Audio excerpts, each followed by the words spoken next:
Welcome to day 1 of our series, Cleared but Still Scared to Sprint. Hi, I'm Dr. Luise Lupi-Weinrich.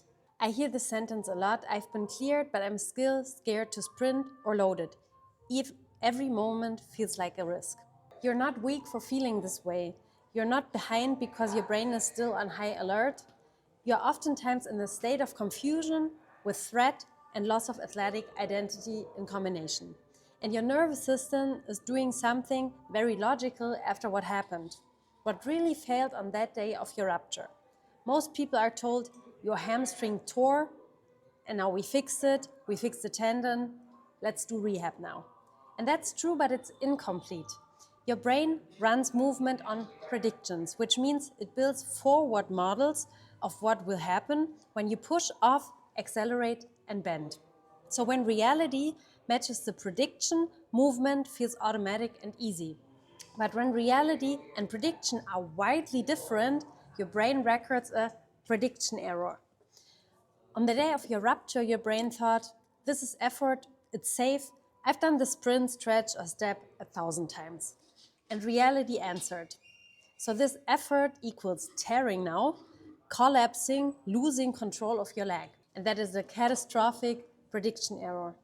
From that moment on, you are not dealing with only a tissue problem, or you are dealing with a tissue disruption at the hamstring origin and surrounding structures, and a broken cognitive forward model of what that site can safely do, especially under speed and pressure.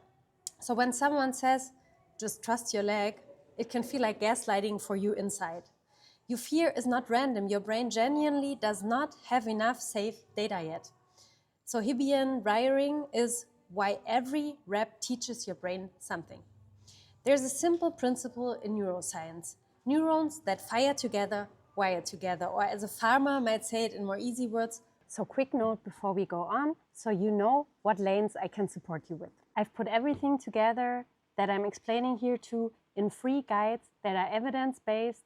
They explain the proximal hamstring avulsion pathways, how the MRIs can be interpreted, what the injury actually is, and how to use it for your specific case. You can download them on my website. It's linked underneath this video. If you're in a real surgery versus conservative gray zone and you don't know which path to choose and can't find support, I created a structured telemedical second opinion called the Hamstring Surgery Clarity Audit.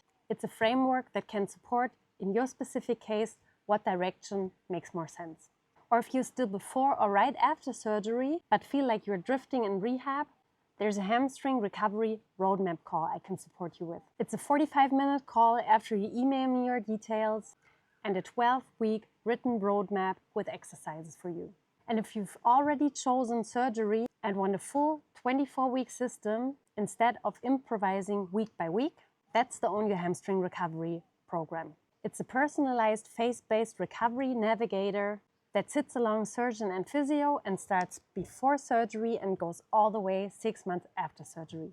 All of these layers are decision and education support layers around your local medical care. Links are below if you want to see what fits you. You can read there again. Now let's get back to the reading. What grows together goes together. So plants that share the same soil, water and sunlight start to shape each other's growth. And your brain works in a similar way. In practice, that means after the injury, a fear of security pathway was built for your brain to protect you. So every time you move now in the same direction like before the injury, the brain tries to protect you. And by moving there in fear, bracing, and hypervigilance, your system keeps reading, this pattern equals danger, be ready to shut it down. So on the other hand, every time you move in a tolerable window with clear boundaries and calm control, your system is learning, meaning this pattern equals safe enough, I can trust this again. So rehab is not just doing exercises, it is choosing which exercises you let grow together in your nervous system and at what specific time. So fear plus movement or safety plus movement. And over time, that's what reshapes your prediction model again. It is rewiring the prediction model through 1,000 of small experiences you have to go through. So if you randomly test your hamstring on a good day and then avoid it for a week, if you sprint too early once in training because you're scared of losing your spot, then lie awake at night replaying every sensation because you're not sure if something tore again. And if you oscillate between fear of overdoing versus fear of underdoing, your brain is just getting noisy, conflicting input. You end up here. I don't know what I'm allowed to do. Rehab is slowly, boring, and progress is invisible, and maybe this is my permanent state. You're not broken for landing in this place, it's normal, but you're reacting to a violent prediction error with very human tools that we have to think about. Where we are going next. Today was about naming the invisible problem. Serious hamstring ruptures change both in tissue and in prediction models. And tomorrow I'll explain why motivation and mental toughness are not enough to fix this and why many disciplined athletes still feel lazy at home or stuck restarting rehab. So we'll talk about system 1 versus system 2, time pressure, and why you need a system more than you need willpower. One safe next step. This message here is general education, not individual medical advice. It does not replace your surgeon or physio. Any changes to your rehab should be discussed with your team treating at home. So if you recognize yourself in this cleared but scared mode phase and feel overwhelmed by noise and low pressure, one low pressure step is to join the Athlete Transition Lab community. It's a free moderated space for only athletes with proximal hamstring ruptures or avulsions. And if you want a hamstring specific recovery system to guide you to a very beginning help, you can stay on track, explore our Hone Your Hamstring recovery. It's there so you don't have to sit in this desperate time alone or rely on Google and horror stories. So let's see you again tomorrow and let's continue the journey together.